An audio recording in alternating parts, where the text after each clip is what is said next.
How's it going, everybody? This is Karen. Just wanted to get on here and talk about the rapture and my dreams as of late. That's one thing I've been asking a lot about because I come from a religion that did not believe. Jehovah's Witnesses didn't believe in the rapture. And, well, they do. That's not true. They actually do. They believe it in the reverse. When they're talking about the scripture where it says that one will be taken and the other one will be left behind, their belief is that the one that will be left behind is the one that will be saved, and the one that gets caught up is the one that will be destroyed. So theirs is a bit reverse. So I've been having a bit of an issue with this, just doing study and just doing a bit more investigation in it. I've come to believe that Jehovah's Witnesses are wrong about the rapture, that it is the other way. It is the saints that get taken up because it's only common sense. The destruction starts then. The world goes crazy if it hasn't already. So why would God take away the evil at that point and leave his chosen to stay when the worst of Satan and his minions are coming down to do their best to destroy God's seed, whatever is left? So I have come to the full and complete conclusion that the rapture is the other way around. And Jehovah's Witnesses do have that one wrong. So I have been praying a lot for better dreams, ones that aren't full of destruction. As you know, if you've looked at any of my other videos, the visions and dreams that I've gotten all my life have been really of the time that we're seeing right now and the upcoming future. And I don't see very much good that's going to happen. And I did ask a few weeks, please give me something a little bit more positive. It can be hard to carry these visions that God decides to give us.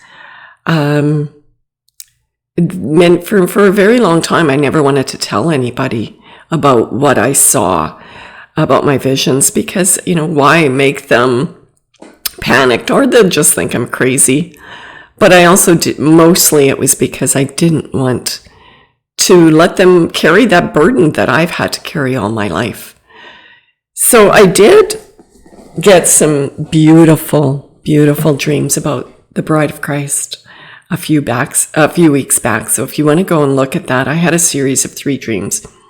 Very powerful and very encouraging, and it really did help set my balance out from the others that I get. But again, I've been asking more I'm hearing a lot of these people that are talking about the rapture is imminent, and although I appreciate what they're saying and I see the signs and I can see that is going to happen, I really wanted to, because I found that when I'm paying attention to a possibility of a rapture, I'm not doing what I have to do, the work that I think that I was assigned to do. I sort of stop, and I think that's what's happening to everybody. They're stopping and they're focusing on that one thing instead of bringing in his sheep, instead of doing the work. We are to do the work until the very end. Pretend like you've got 100 years left to bring people in. But in your heart, it can be any moment. So you do the work. You don't stop. You buy your home. You have your children. You buy groceries. You go to work. You're loyal to your boss. You do all of things right now as if nothing is going on. That's the way I believe the Lord is telling me to continue with this and not worry about when that moment will come, because we truly don't know that day and hour. But we know the signs, and we know the signs are here. So if anything, that should make us be more diligent, more speeded up at spreading the message that we need of bringing his sheep in, because this is the time that what I'm getting from the Lord, this is the time of the harvest. And in the harvest, you don't stop and wonder what it's all going to taste like when you bring in all the food. No, you're just busy bringing in the harvest. If you've ever lived on a farm or close to, I live in a farming community, and the harvest time is just terribly hard for, the farmers. It's a time where they have to be single-minded in their work. They get up before the sun and they go to bed after it. And every moment in between is bringing in that harvest. They don't think about or count their money that they're going to have when it comes in. It is just working for the harvest. So I have received a couple more dreams, and asking again, is the rapture imminent? And I'm not getting an answer on that. He's not giving me an answer on whether it's going to be imminent. The last dream that I was given about the rapture and the bride was Jesus. Go back, watch it, please. Jesus told me when he was, because I was very impatient in the dream, and he told me, basically, hold your horses. I have people to bring in. This is all going to happen. This is all coming, but there's important work, and nobody's going to be left behind. So I have received a couple more dreams recently, is it still there? Is it still hold your horses and do your work, be steady in your work? And that is what I've been given. I've been given more dreams. Like last night, I dreamt of the destruction. I wish I could put this in a way.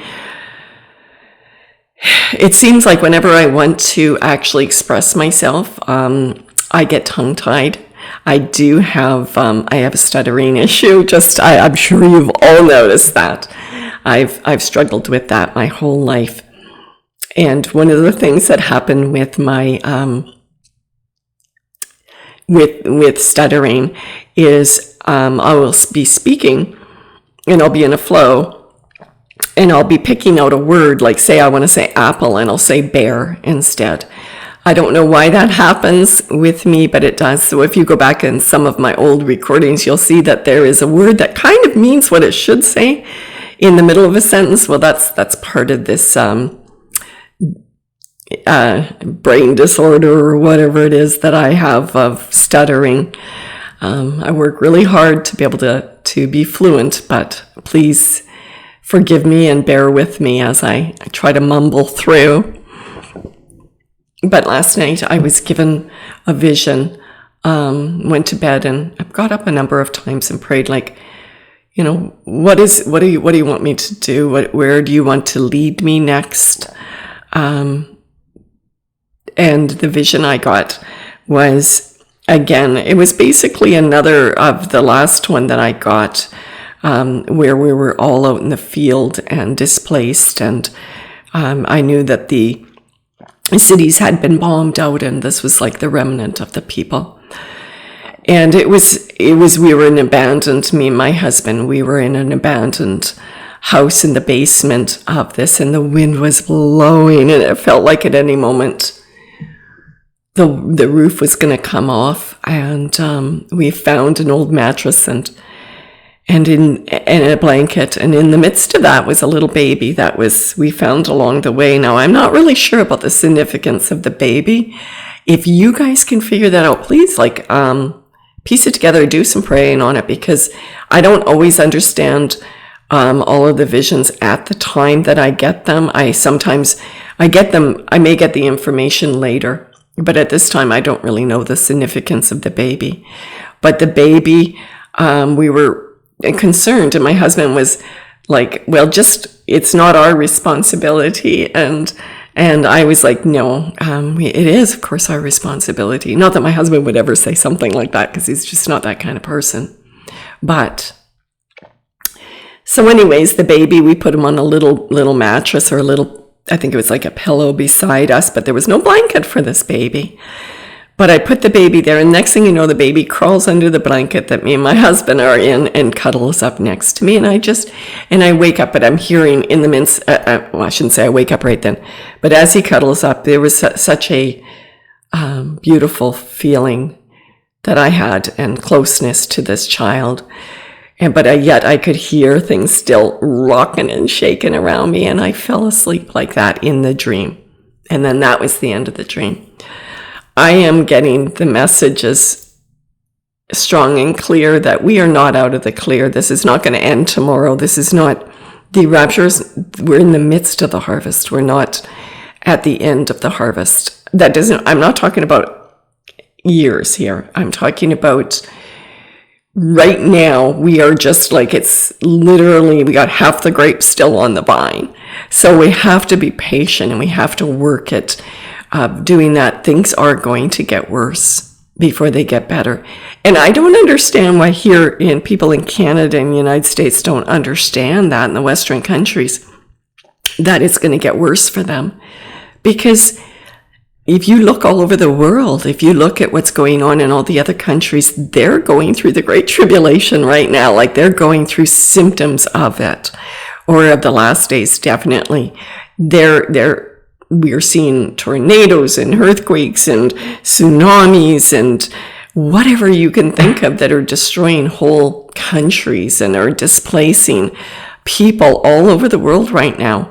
So if in their eyes, they're going through Armageddon, we are sitting here in a little bubble here, especially in Canada, where everything is still status quo as it was. We're going to work every day, it's just the normal. We know what's going on around the world. I don't understand why people think that we are going to be excluded from that, because we're not. Before I think the day finally comes, we will still be going through some really disastrous, at least that's what my visions are. I'm not saying the rapture isn't happening. I'm saying be prepared. Be prepared. Put some food away for yourself.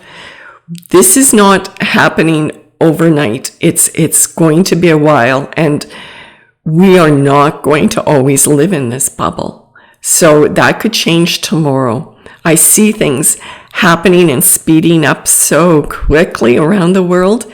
It really is. We are going to see it going to be a lot harder for us. I don't want to make that prediction, but that is what he's telling me. It is going to get harder, but more and more and more of us are going to be coming in, and that's something to rejoice. It still is going to be temporary. It isn't going to be forever. Just the armor of God, because that's really what you need right now.